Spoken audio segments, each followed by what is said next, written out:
Hey friends, welcome to Tori Talks TV. I'm Tori. And I'm Dr. S. On this episode, we'll be discussing Lovecraft Country, episode 7. It's called I Am. And this episode was just magical. Yes. It was like the Hippolyta show. So let's talk about Hippolyta. Let's just do it because this is the best part of the whole episode. It was most of the episode. So she has that orrery and she got the key and I was so excited. And then the coordinates. And then she's like, I'm going there. Nothing's stopping me.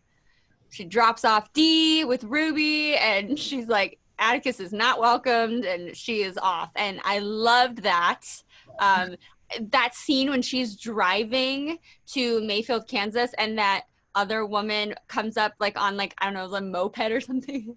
First, I thought it was going to be like an evil police officer. And I was so worried. And then it was another Black woman on the road. Like, it was so like liberating. I was like, yeah, girls, let's go. I know. I loved that so much and just how happy she looked. And yeah, she gets there and it's like this observatory and then she, puts the key in and it just all gets so exciting from then on. I mean, just her like figuring out the tilt even back when she just was in the room. Like just have known from episode 1 that she was like the woman behind the man, like writing the stories for the guides. And we just knew there was all this in her that's been like not able to like come out. And so, when she started doing the stuff with all the math, like, yes, I'm like, oh, this is to amazing. see her mind work. And exactly. She gets to express her intelligence and her gifts. It was just, I don't know. I was really sucked into this episode and it just kind of like, I felt like I was sucked into like how she was sucked into another world. I was sucked into another world and it was, I really like, I think I like didn't blink and all of a sudden the episode was over and I'm like, where am I? This episode took like a minute to get to her because I knew this was going to be her episode. So then I kept waiting and waiting and then it got there and then I was looking at my watch like, no, I want more time. I want more time. Yes. It felt like longer than it was. It was like halfway through where this I looked, but it felt like 3 movies happened in that time. And I was totally satisfied by it, even though it wasn't like long in like minutes, Right. So epic. It really was. And I mean, this is where the sci-fi really took center stage here. Oh my gosh. So yeah, she obviously gets sucked in, is like teleported to this unknown planet. I don't know if it's the future. I have no idea where it is. Right. And Atticus is there. I'm a little confused about how he knew to go save her. But he didn't go. He go to the observatory. Yes. Because the cops were there.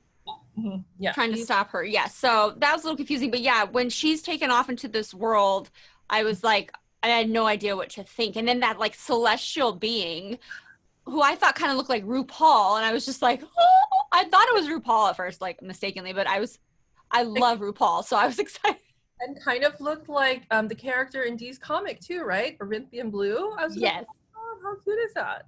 Yeah, and when I looked at the credits, she's credited, or this being, I'll assume she's a she, is Serafina, aka Beyonce, like Beyonce. So how cute was that? Because Beyonce is queen. We love Beyonce. Any little nod to her, I'm in for. So then when she's stuck in that white room again, I have to give it to this actress, Ingenue Ellis, who plays her.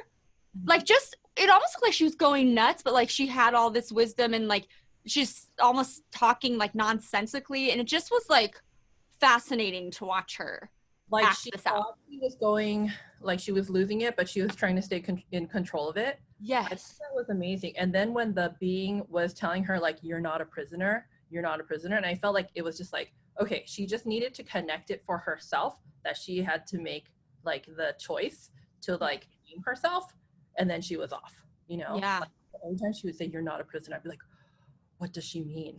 No. And then when she's like, where do you want to be? And she's like on a stage in Paris with Josephine Baker, and then boom, she's there. Oh, that was so cool. Doesn't know the choreography. And it's just like, I just feel like we've never seen anything like this in television or film. I mean, this was nuts. This was trippy. And she's there and doesn't know the choreography. And then she's just hanging out with Josephine Baker. And then she's just like having the time of her life, living her best life. And she has some very powerful speeches in that. Totally. Yep. Totally. Yeah, And it's and I mean, there's no way we could ever relate to her, but then you just feel like the suffrage, like you can see it of a black woman, and especially black women, and it's crazy the times that we're living in now, just to think of like how underrepresented, and there's not a lot for black women, like it's like, of course black men, of course, but like what about black women, and I know, and that so the talk, I guess, like it's kind of a speech, but it's kind of a talk between her and Josephine Baker at the end, where she's saying, "Well, I actually like wanted to just read it because it's so beautiful." She please. says, "All those years, I thought I had everything I wanted, only to come here and discover that all I ever was the exact kind of Negro woman white folks wanted me to be. I feel like they just found a smart way to lynch me without me noticing the noose." And then she starts talking about how she just I think Josephine Baker's one who says like, don't you just want to kill white people? And then it made me think of the episode where Ruby is like sodomizing the guy with her stiletto. And it's Oh, not like, I'm not saying like oh yeah, it's a good thing, but then it's kind of like you get the anger, and then Josephine Baker's like, what are you going to do with that anger? yes. And it's like, like the anger, it's legit, man. Like something has to happen. It's got to boil over. And we see it in our contemporary day too. Anger is boiling over, and what's going to happen, right? Because I don't know, like peaceful protest doesn't seem to be paying off. Like really terrible things are happening still to Black people. So Right. it was just so, I just couldn't believe like how like perfect timing the show is coming out, because it's just like, so like, I don't know. I just feel like it's just like the right moment at the right time for us to be having this conversation. In light of current events, Yeah. yes, Mhm. definitely. It is kind of weird. I don't even know, like kismet, I don't know, this was crazy, this is all coming out now. Yes. Yeah, but that was just very moving and everything, and like I said, like there's lots of things we never think about. I mean, I'm not a person of color, so I definitely don't, but I just hearing it, and just like my stomach dropped. And I mean, if I felt that way and it doesn't happen to me, how do they feel? I mean, Right. it's Totally. moving. And if more people had empathy, then maybe the world wouldn't be as terrible as it is right now for Black Yeah, people. exactly. So that was obviously very, very touching and way deeper than I could have imagined. And then when she goes off to be a warrior, that whole thing, and then she's training, which we find out is to fight Confederate soldiers. So it's like she said she wanted to kill white people, and since she kind of like got to do that there.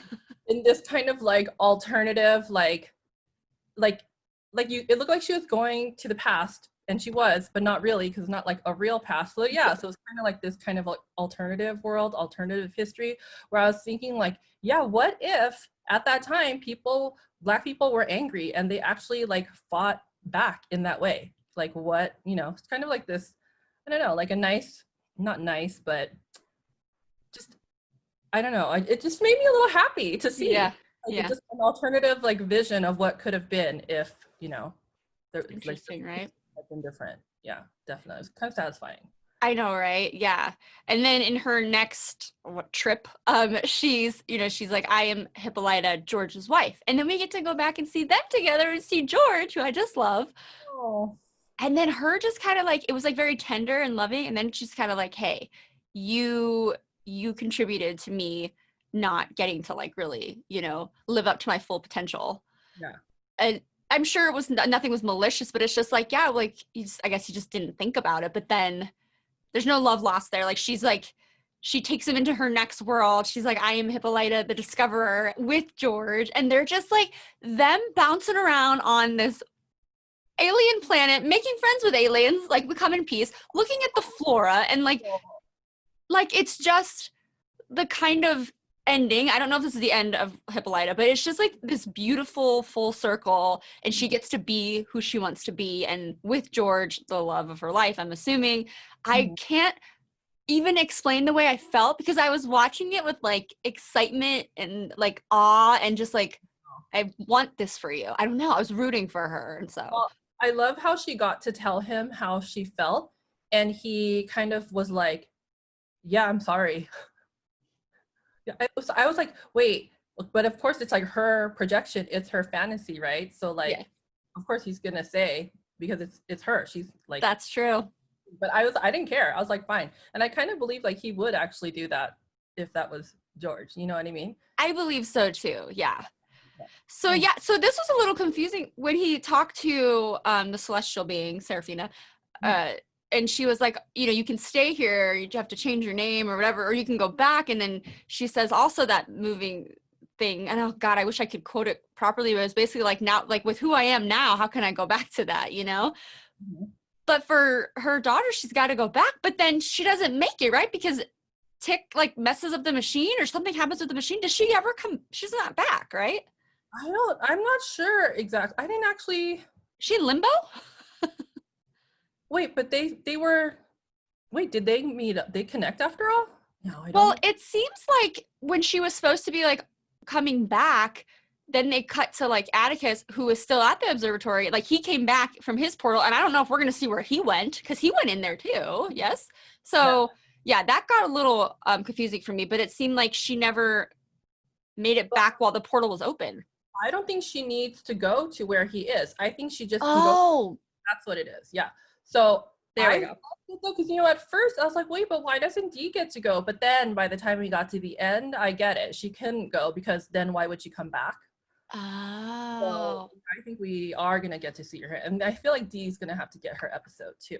She has. yes. I think yes, exactly. I'm looking forward to that and everything Orithia Blue. I think it's I know. so intriguing. So obviously that was my favorite part of this episode was everything with Hippolyta and the journey she took, and just that growth and development that we saw. But obviously there were other things too. We saw Christina and Ruby and like, you know, the aftermath of that whole thing, her being William. That's really interesting because Ruby feels really betrayed by the whole thing, and I guess like the sex part mattered to her, which I didn't really know that in the beginning, but I think there's, yeah, I didn't think like the connection was, I didn't think it was going to go there, that conversation. So I'm really interested to see how that's all going to play out.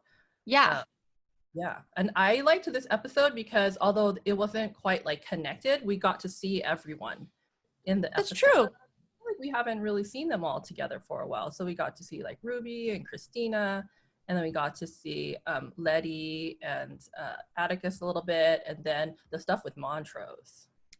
Yeah, that was sad because it seemed like when he walked out and, you know, Sammy's making breakfast, it was like he could finally love him the way he wanted to. And then just self-sabotaging, you know, turns it Mhm. into a fight. And then, Yeah, and you know, I'm still torn on if I even want Montrose to be happy because I'm still mad at him for how he treated Atticus growing up, and then I was even more mad.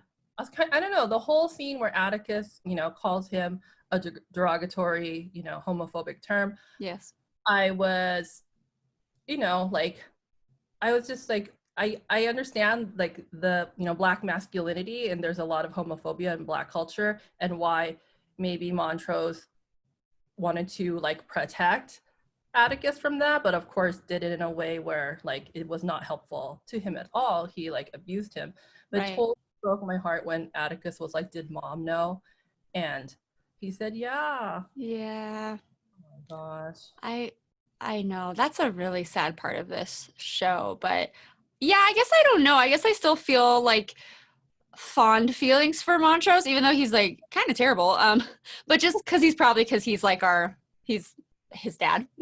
Just I don't know. But yeah, that was very sad. I was sad for Sammy, of course, too. Sammy, I still feel for because all I know about him is that he loves Montrose and he just keeps getting his heart broken. And he was trying to take care of him and make him breakfast, and he put down everything. So yeah, I hope he comes back. And I don't know, we need to soften up Montrose a little bit. But I also liked that Leti and her sister Ruby have rekindled, and like Yeah.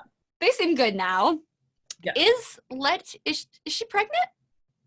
I think she has to be pregnant I mean, I because know she has that dream, which is very similar to Atticus's dream, but that's like and she has like the food aversion maybe. yes, I think that's what we're supposed to believe. I'm It was pretty sure. never confirmed, but it just seems like it's all pointing to that, and like it's almost like the writers are like, we don't have to tell you, you're obviously gonna be able to figure it out. Yeah, but we'll see more on that. But yeah, and then just the whole thing with they both have, because we're thinking this dream that Tic and Letty have, like I thought Hannah, the woman in the dream, was like he's related to her, but then like now how does Leti, is she I'm so confused. So I picked up on a little thing because Christina told Ruby that it has to do with your blood and Atticus's blood, or your family's, but it Yes. never did before today, but I think it does now because Letty's pregnant. Now, Oh my goodness. I think that's what I'm kind of like figuring out. Oh, that makes sense then. Yeah, because I was like, wait, and then I was like, oh my gosh, are they related? And they're like sleeping together. Because it was never about their family before. So, Yeah. so I think that's what it is. Well, we wondered like what did she want with Ruby to begin with, So we were, I mean, we knew probably she wanted to get closer to Letty, but the Atticus is supposed to be the person, and so yeah, so this is all coming together a little more finally. I wonder if it was already written though in like a future time. Like, does she Oh, already? Because who knows that's right. this with this show? That's true. I mean, time travel, obviously, like they're probably gonna go forward too, right? So who knows? This has been such a joy to watch the show, but I was extra gleeful after watching Hippolyta's journey. Yes, Yes. definitely. Oh my gosh. Well, please let us know what you thought of this episode. And please like and subscribe while you're commenting. And then we'll see you next time when we review episode 8 of Lovecraft Country. Thanks for watching. Bye-bye.